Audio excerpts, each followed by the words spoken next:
চলুন বন্ধুরা, আজকে দেখে নেওয়া যাক নাগচম্পা গাছের ডাল থেকে কিভাবে চারা তৈরি করা হয়।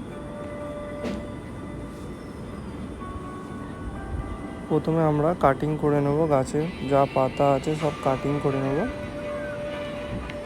তারপরে গাছটাকে আমরা অর্ধেক করে নেব। অর্ধেক করে নেওয়ার পর 45 ডিগ্রি অ্যাঙ্গেলে গোড়াটা কেটে নেব। এরপরে আমরা গোড়ার দিকটা অল্প করে কিছুটা ছুলে নেব, যাতে তাড়াতাড়ি শেকড় বেরিয়ে আসে। এরপর আমরা মাটি দিয়ে দেবো 40%, তারপরে আমরা বালি দিয়ে দেবো 40%।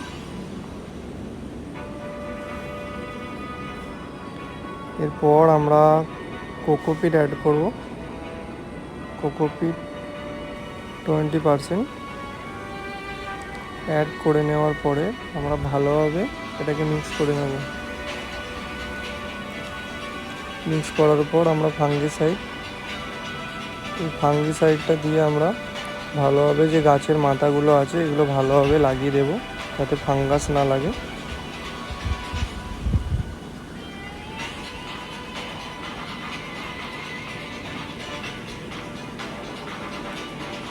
এরপরে আমরা কাটিং অ্যাড দিয়ে শেকড় তৈরি করব। কীভাবে শেকড় বেরোয় আপনারা অ্যালোভেরা জেল দিয়েও করতে পারেন।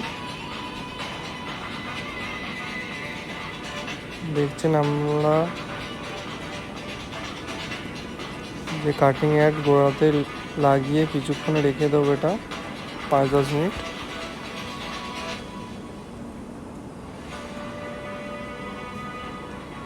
এরপরে আমরা মাটিটা মধ্যিখানে অবস্থা করে কিছুটা মাটিগুলো সরিয়ে ডালটা বসিয়ে দেব।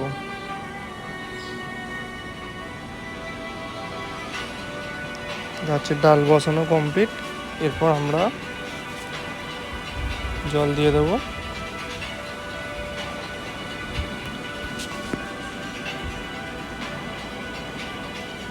জল দিয়ে দেওয়ার পর এই যে পলিথিন দেখছেন, এটাতে আমরা চাপা দিয়ে রাখবো 15 দিনের মতো।